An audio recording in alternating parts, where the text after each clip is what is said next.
Hey everyone, today's art session is going to be on creating a distressed page for your mixed media art journal, or you can use this on canvas art or anything you want to, but instead of staring at a blank page before you get started, it's a fun sort of warm up to your painting. So you're just gonna create a messy, aged, distressed background, and I hope you join me for this process. It is so much fun and I can't wait to get started. So I'm gonna flip the camera around and we're gonna get started.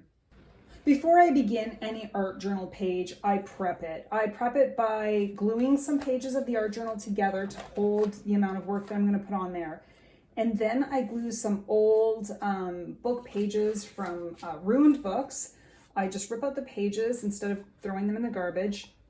I often get them at thrift stores, and I'll take the pages out and I'll glue it on there along with some of my own sketches, just to really make sure this page is heavy duty and can handle all the artwork that I'm going to put on it. And in today's session, I have a few different things. You can use anything you want. I have my scratching tool or scraper tool. You can use a credit card, an old credit card if you want.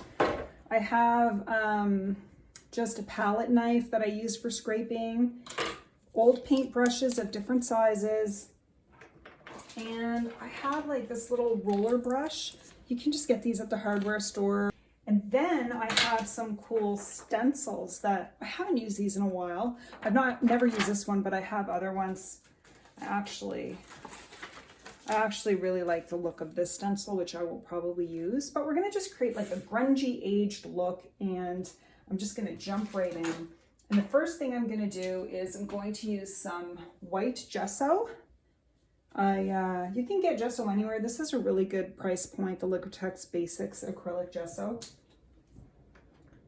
So I'm just putting some gesso on my palette, and by the way, my palette is parchment paper or wax paper.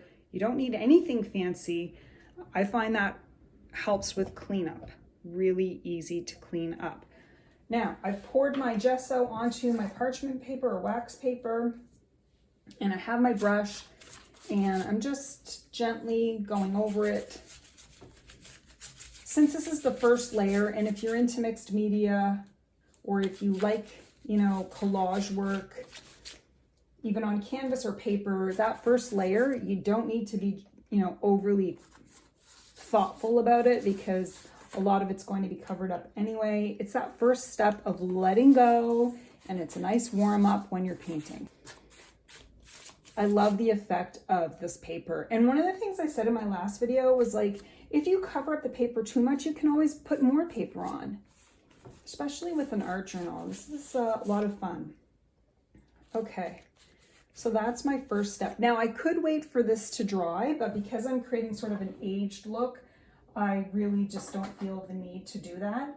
The first thing I'm going to start with is I have this little teeny tiny golden iridescent copper paint.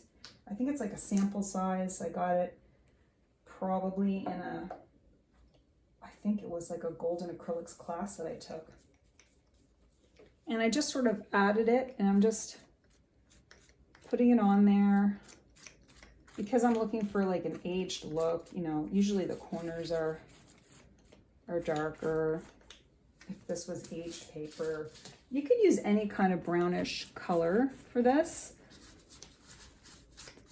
And I'm just sort of putting it on there, not worried too much about it. And I'm going to show you several techniques. This is just the first one. I like this brownish color to create sort of a distressed look. The next thing I'm going to do is I'm actually going to jump right in with some letters. I'm not going to be making a word or anything. I just really like these letters, and I think it's a fun way to create sort of a distressed look. Now, I think I'm gonna go for maybe a red color. I have this Liquitex, I have this golden acrylics red, and I'm using the same brush. I'm not worried about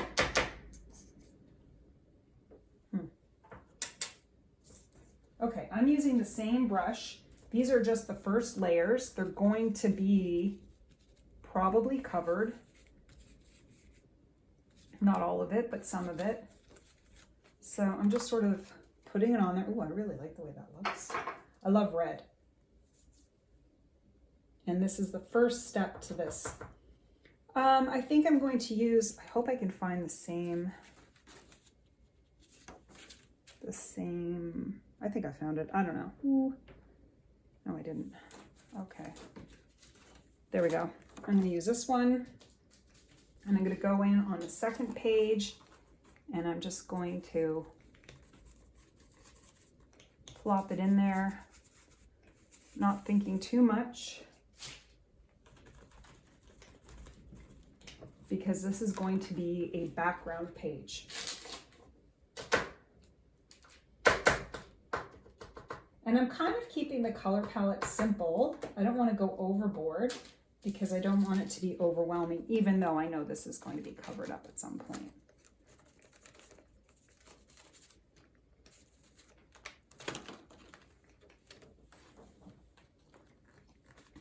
And so I'm just picking any letters. It doesn't matter, just whatever. It doesn't. There we go. Okay, I feel like that looks really good. I think I like the Q the best because it's really goopy type paint.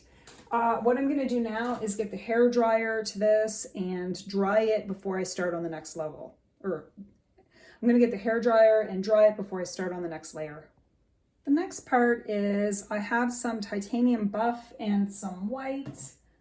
I think I have a beautiful Prussian blue. I'm not sure if I'm going to be using this one because I really want to kind of keep it like a grungy, simple, even though it's grungy, almost relaxing looking background. And now I'm going to take this little paintbrush and see what I can do. You can't be committed to showing everything. Like, I don't necessarily need these letters to show everywhere. I'm just trying to create a distressed, weathered look. And if this was weathered, it wouldn't look perfect. It would have some of the letters covered. I also have this sort of gold mica flake. Again, I got this at a class I took years ago. I never use it. So why not use it here? And it's supposed to be like gold flakes, but I don't feel like it does what the glitter glue that I have does. But I'm going to grab a paintbrush. I have this old paintbrush. I'm going to grab this mica or flakes or whatever it is. This is what it looks like.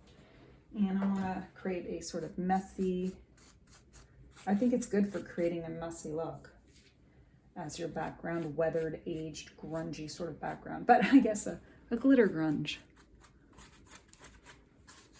Okay, I'm not being careful. I don't want to be careful. I like that. I'm going to add some yellow ochre and we will see how that goes. I am going to use, I think I'm going to use a smaller scraper tool because this page is, oops, oh look, little old paint. I guess that was meant to be on there. So I'm just gonna wipe the palette knife off there. I'm digging the blue. Okay, I have a little yellow ochre and I'm just scraping it on there wherever I feel like.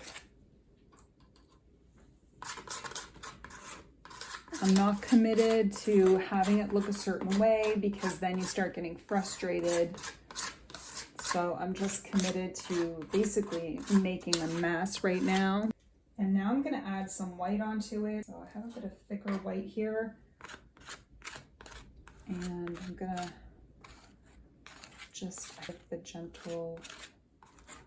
And even though I blow dry the color to dry the page, it's still a little bit wet and you can see some of it coming off, and I like that. I also like that. You find when you're doing this that you will discover things that you like and then you can try to repeat it.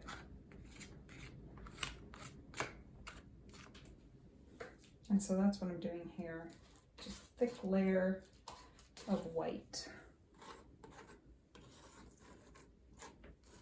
Just for an aged background before I paint. And believe it or not, I really, really like that sort of blue. I'm gonna try to see if I can recreate that. That was stuck on my palette knife from last time. Didn't seem to dry.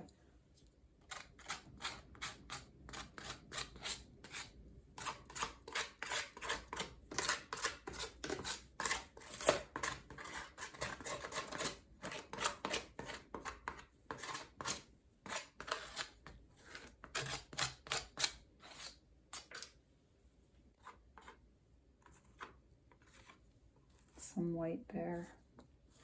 So I'm just sort of picking the white up with a little bit of red.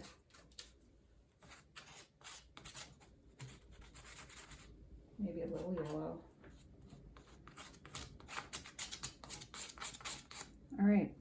I really love how this turned out. I am going to add one more thing to it. In fact, I'd probably leave it at this if I wanted to use this page as a background, but there's one thing that I wanted to try, and I'm going to be doing a video on it soon, and it's called Asemic writing. I already did a video on it. I'm going to be doing another one because I want to do it in more detail. I'm just trying to find the right brush, but Asemic writing, here I found some good brushes. Asemic writing looks like cursive writing, but it's really nothing. It's almost like abstract writing. You know, it's like abstract art, except it's writing. You're doing those handwritten look, but there's no words. So I tried to make a black, but I just really mixed a bunch of colors together, and I think it came out as a purple. And I'm just going to do like some Asemic, that's what's called. I mean, you could call it scribbles, you could call it Asemic writing, but that's what it looks like. You can see I'm not really doing anything, but it looks like some kind of handwriting, a bad signature that you can't make out. And so I'm just going to add that in there in different places. And I think this would make a great backdrop for a painting, and maybe I'll use this backdrop in one of my next videos. Actually, I think I'll do that. I'm going to save this, I'm going to let it dry, and then I'll do a painting with this as the background. But here is a distressed, aged looking, grungy background that I think actually looks beautiful just as it is, but we're going to use it as a backdrop for one of my next videos for my artwork. But I included just some stencils, just rolling, scraps of paper, and this Asemic writing, which I will also be doing another video on. I'd love to hear from you if you plan on doing something like this in your art journal or on your canvas, or if you have ideas on how I can even add further to this, because I always find there's a lot of amazing comments in the comment section with ideas on what other people do, so I'd love to hear from you. This is the final artwork, the background, just a closer look of the Asemic writing that I'm going to be doing a video on, and just the backdrop for my next painting. As you can see, the parchment paper is excellent as your, you can either use it as a palette or just put it down where all your paints are going to be. It just really helps with the cleanup. However, if you're using really liquidy paint, it sometimes rips, so maybe wax paper or something. But that was so much fun. Thanks everyone, I hope you all have a great day.